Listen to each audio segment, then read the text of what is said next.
You clicked on this video because you are going through a tough period right now. You are not getting fulfilled at your job that you've been doing now for many years. Your manager is not respecting you, your team are not respecting you, and you're getting to a stage where the corporate world is just not for you. It's not clicking, nothing is working for you, and you feel that you could be doing something completely different, something that's going to bring that passion, that fire, that fulfillment inside you, and you want to leave. But you're struggling to find the courage to leave because you have that sense of fear of, if I leave this, I will not have a stable income coming in. I will have people judging me, my family judging me, my friends judging me, and there's all those thoughts and opinions that's going through your head that's stopping you from doing this. Just to keep it real with you so that you know that this is not just theory, I used to work for an investment bank, then work for a trading firm, and I left that corporate world to go and start my own business in the education sector. And then throughout that period of time that I was doing this, I also started up other ventures, and now it's been, I would say, 7 years. Yeah, 7 years that I've been doing this. And throughout that time period, I did not need to go back to a 9-to-5 job, and I still don't need to go back to a 9-to-5 job. But this is not for me to sound arrogant or cocky. I just want you to understand that this is just me wanting to share my insights and my experiences of what my thought process was when I was at that point and how I went about doing it. Because it's so easy these days for people to say, oh, go follow your passion, leave your corporate world job, leave this and just go and do it. But it's not as simple as that, because what can work for one person might not work for you. And it's very important that you understand the thought process and how you are going to do this if you want to do this properly, you know, the patterns and the process behind this, so that you are prepared for what you're going to embark on. The first step is a question that I want to ask you. What is the reason that you want to leave your job? Like the actual reason. What is the fundamental reason behind this? And this is very important that you understand that, because if it's just based on emotions, emotions is good. Emotions is what's going to get us out of our current rut. But you want to also know that, okay, this is not something that I can see myself doing for many years. I've been doing this now for a couple of years and I just cannot see myself in this. I've tried to fit in. The corporate world is not for me. Is it coming from that kind of perspective? Or is it because, you know, you just don't feel respected by your manager or your team members for the work that you've been putting in? But if that is the case, you know you can always find another job. You know you can always find another role where you will feel respected. So the reasons behind this is very important. You want to make sure that you don't confuse, you know, oh, because I feel bad one day that I'm going to leave. When I was working in the corporate world, I'm telling you, I did not like it. And the reason why I did not like it is I felt so dumb. I felt so stupid. I felt like I wasn't able to fit in. I just didn't fit in. And as a result of that, my interest, my just my overall aura, my energy about, you know, working or coming to work was just not there at all, because I just felt dumb. I'll be honest with you, I just felt dumb. I just felt like, you know, what they required me to do, I just either had no interest. Well, really, I didn't really have any interest, but at the same time, I just felt like I didn't understand what was happening. So I knew from a very early on stage that the corporate world was not going to be for me. But I thought, okay, you know what? Let me try again. Let me try another firm and see, okay, if this is going to be something that maybe could change. And I realized even after doing that, it wasn't doing anything to me. It wasn't something that, okay, I can see myself doing. This was something that's been building up in years. This is not something that, okay, you know, I went for work for 1 month or 2 months and I said, okay, this is not for me. At the end, when I said, okay, I want to leave and I want to do something for myself, I started to write down, what exactly do I want to do? What exactly do I want to go embark on? If you are planning to leave, you need to know what your next 5 steps. What exactly are you going to go into? What field are you going to go into? Is it a new qualification that you want to do? Is it a complete different field that you might require you a degree? Is it starting up a business from scratch? You want to have an idea about that, as opposed to just saying, okay, I don't like my job and I'm going to leave, but then I don't know what I'm going to do. The second step to take into consideration if you want to leave your job is, do you have enough money saved up on the side? Like, do you have actual money saved up on the side to cover your living expenses? And when I say cover your living expenses, I mean cover your living expenses for 6 to 12 months. I would even say 12 months. So let's say a year. Do you have enough money for that? And there's a couple of ways you can do this. The way you want to save money is you have to think of it in a practical way. And the easiest way to do this is this. What is your expenses that's coming out of your bank account? So things that you're paying, your rent, your bills, your food, car payments, transportation, all of those things are going to be your expenses. What is that coming out of your bank account per month? That is going to be your living expense. And then what you're going to do, so let's say, for example, £2,000. Okay, my living expense is £2,000. So let's just say for a year, I'm going to need £24,000 saved up. So if I have £24,000 saved up, at least for 1 year, I don't need to worry if the worst case scenario happens where I'm not getting any sort of revenue, or I'm not making any money from my new venture or my new business or the new field that I'm going into. I still have that £24,000 on the side that's going to help me cover my living expenses for at least minimum 1 year. Can you see how powerful that is? Having that pot of money on the side where you don't even have to worry about the financial stress. Most people end up going back to work or end up going back to living home as well, for example, because they realize that they can't pay the bills, they can't pay their living expenses. They made a decision based on an emotional decision, but they didn't think through this practically. You don't want to be that person. If you're gonna do this, you want to do this properly. So if you're still working and you haven't got that kind of money saved up, I'm using £2,000 as an example, but if it's less, then you can make that calculation. Start saving up. Look at your expenses and start saving up, and you can cut down expenses as well. If you are in a position where you want to leave your job and you will do whatever it takes, you will find a way to cut down your expenses. You will do whatever is needed to cut that down. And there are also other options. You can also say, okay, I'm going to leave my job, but then I'm going to move back home. There's this notion where people think that, okay, moving back home is like taking 10 steps back. I only left home when I was 24, 25. So for the first 24, 25 years, I was living at home. I would never lived out. And during that time period, I was saving money. But it wasn't like, oh, I was saving money so I can leave home, or I kind of had this grand plan. Of course not. I had no idea why I was saving it. But the way I looked at it is that, okay, let me save this money because in the future, there might be an opportunity for me to be able to use this money to take a risk or to do whatever is needed. And this was my opportunity. And this is why, like, when people say, oh, saving is not good or whatever because you need to earn more money. Look, I get it. You need to earn more money to be able to save. But if you go into the habit of knowing how to save and manage money, I guarantee you, this is just from my experience and from what I was able to do and take the risk that I needed to take. You are able to make those decisions in life where most people would not be able to do because they need the money or they don't have that financial backing. So saving is a fantastic habit to do. Of course, once you get past a certain stage, you want to look at how you can earn extra money. But at the beginning, you want to first manage money. You want to know how to do that. So if you can't save that much money or it's going to take you so long to do it, you can always go back home. And going back home, there's no shame in that whatsoever. If you really want this, like, this is the thing that you have to kind of think about or ask yourself. If I really want to move out of my job, if I want to really move out of this world and start something new, then I'm going to do whatever it takes. I'm going to have to downgrade myself and start from zero. I mean, that's what the channel is about. Everything starts from zero, right? You're going to have to start from somewhere. If you have this kind of notion where, oh, I can't do this because of this reason or that reason, or, you know, I feel uncomfortable, that means you really have to ask yourself, do you really hate your job that much? Do you really want to leave out of that job and go into something new? Because it doesn't seem like your willpower is there, if that makes sense. That's the second option. The third option is you can still work, still save up, and also start doing the thing on the side that you want to do, which whether it's starting up a business, whether it's, you know, doing a new qualification, whatever the field that you want to get into, you can do that in the evenings and the weekends. And that's what most people would tend to go do because that's more of the safe route. You still have a job, you still have income coming in, you're still saving, and you're still doing extra things on the side. And then when that thing is coming up and starting to increase, then you have a bit more leverage where you can say, okay, you know what? I've saved up enough money as well.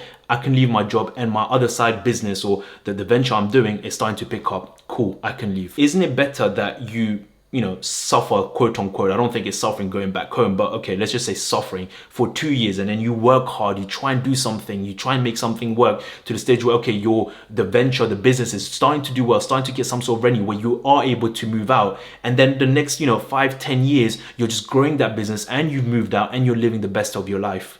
Isn't it better just to sacrifice at 2 years or 3 years even? It might even take 5 years, but that doesn't matter because the end bit is going to be far greater. Like the years that's going to come after that, you're going to be living the best years of your life when you've been putting that work, that consistency, and just kind of grinding, should I say, right? The hustle, whatever you want to call it. But you're putting the work, you're putting the consistency, and you're showing up every single day. That might take 2 years, that might take 3 years, that might take 5 years. But isn't it better that you put that effort now? Do it now, do whatever it takes so that the years ahead, you're living the best years of your life. The third step is you want to have a strong support group of friends that are going to be able to pull you up when the going gets tough.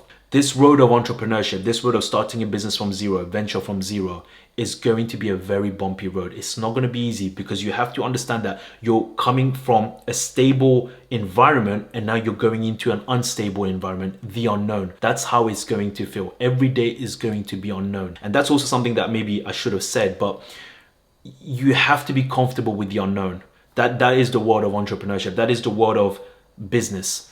anything can happen. You're going to be like an emotional roller coaster. There's going to be highs that are going to be so highs, and you're going to feel amazing feelings that you probably did not feel when you were working. But there are going to be lows that are going to be crazy lows as well. When you're going through those emotional roller coasters, it's extremely important that you have friends that are not only positive, but are going to support you, that are going to be a strong rock pillar throughout that journey. I got hit hard on the face with that, because when I announced, should I say, or said to my family and friends that, okay, I can't do this, I'm going to go on this journey, I would say 90% of my friends were against it. 90% of my friends said I'm taking 10 steps back, and they said that I'm making the wrong decision and I'm throwing my life away. My family, the same thing. That is why I left for the first time, and I left home the first time, because my family weren't supportive and it got so toxic. But that's another story. If you're fearful of judgment from others, your family, your friends, or what society will think of you leaving this, I would say this to you.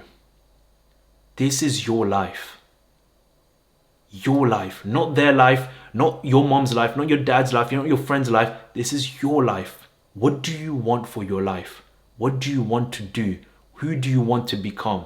Where do you want to be?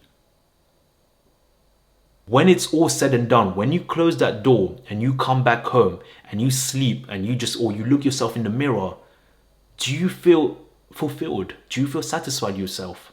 Do you feel like this is where you want to be in life? Because you're hoarding other people's opinions, and that's hindering you from making the decisions that you want to make, the moves that you want to make. When I made this decision, I'll tell you this, I did not consult my friends, I did not consult my family. This was a decision that I made within myself. And that's another thing I would say, maybe I should have said this in another step, but I'll just say it here, is that when you're making these decisions and you're going through this thought process, don't ask too many people, because asking too many people is external factors that's going to make you think so many different ways. It has to come from you. When the going gets tough, yes, you'll have your friends that are going to support you, the strong ones are going to be there, but most of the time you are also going to have to pick yourself back up. Your friends are not going to be able to do that every single day. It has to come from you. They can help you, no problem, they will help you, but 90% of it has to come from you.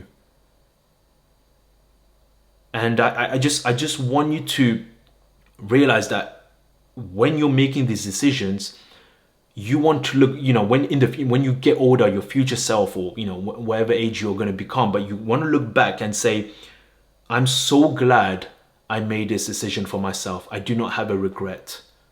The worst thing that you can do is having regret, thinking, what if I actually made a decision? What if I did this and not take into consideration what everyone else is saying? Not, thinking about other people's opinions. What could I have been? What could I have become? Regret, you can't take back regret.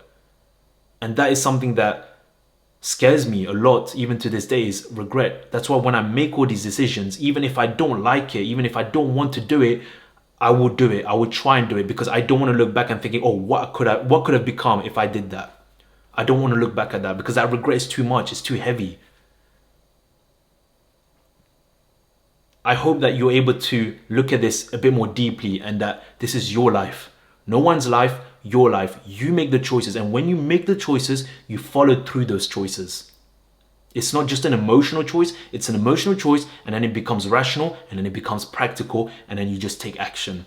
And if you're able to do that, I guarantee you, your family, your friends will come back after, because that's what's happened to me. Like, I didn't speak with my family for two and a half years. I didn't speak with them.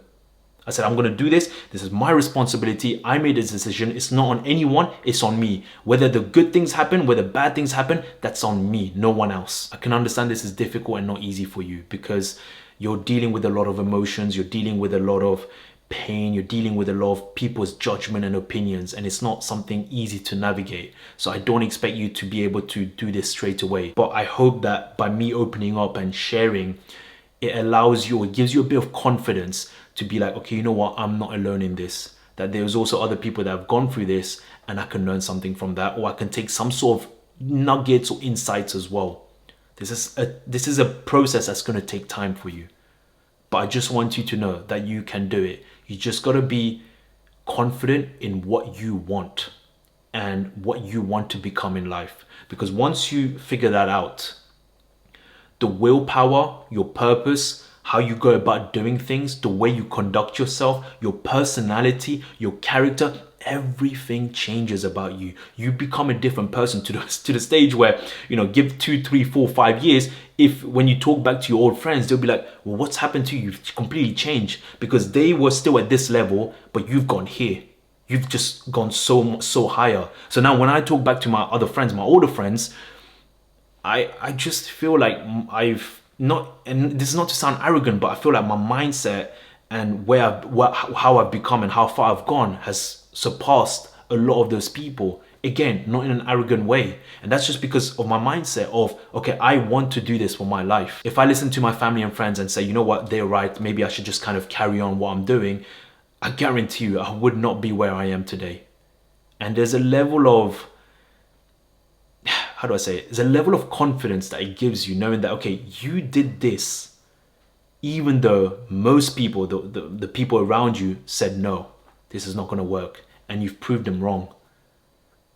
It's a fantastic feeling, man. That's what I would say. It's going to be a process. It's going to take time, but I would say don't worry about it, because the moment you figure yourself out, trust me, everything then goes upwards. And the last step, which is a follow-up to step 3, is expect most people to go against you. If you go in that mindset where, oh, I expect people to support me when I'm going to do this, you are going to get slapped in the face and you're going to be in for disappointment. That is what's happened to me. But if you change that mindset and say, you know what, I'm going to do this, but I know that 90% or maybe 100% or even 95%, should I say, are going to be completely against me, are going to not be supportive, no problem. I'm expecting that. You're conditioning your mind to say that, okay, no one's going to support me and I'm going to do this, which means that when they do say those things, it's not going to hit you as hard. And you might see that there's going to be 1 or 2 friends or even one of your family member that's going to support you, that's going to say, yeah, I support this, go for it, I'm going to be there for you no matter what, I'm going to be going with you on this journey. That's a pleasant surprise, but it's something that you want to hold on to, because those are the people that are going to be rock pillars when the going gets tough for you, and you want to hold on to them. I don't want you to think that,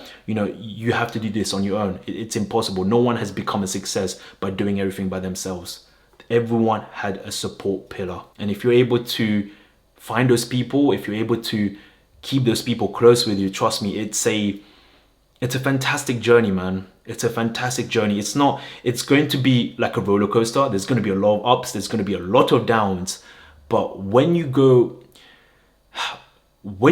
on a journey with someone on this entrepreneurship route, shall I say, for example, or this business route that you're starting from zero, there's a lot of life experiences and life wisdom that you learn from that. And it's beautiful that you're able to share this with someone else, because it means something. You know, it means something. Like, you guys have gone through the trenches together. Your friend or your parent or your family member was able to see you when you were down. There's a connection. There is a deep connection, so that when you do well, when the success comes to you and you're making the revenues and you're making the money, it's just that much sweeter. It's just that much sweeter, because you know the pains and the emotions that you had to go through to get to where you are now. And I wouldn't have it any other way, man. I wouldn't have it any other way. I'd rather go through the pain and the struggle and earn that money, earn that revenue, than just money being given to me, because then I don't understand the value of that money. So yeah, I think I'm rambling too much, but I hope you've got something from this video, and now it's given you a better insight in, if you do want to leave your 9-to-5 job, the things that you want to think about, at least process before you make that decision. If you have any other questions or things that you want to know, just put it down in the comments. I'll be more than happy to help you out. And remember this, everything starts from zero. When are you going to start? Peace.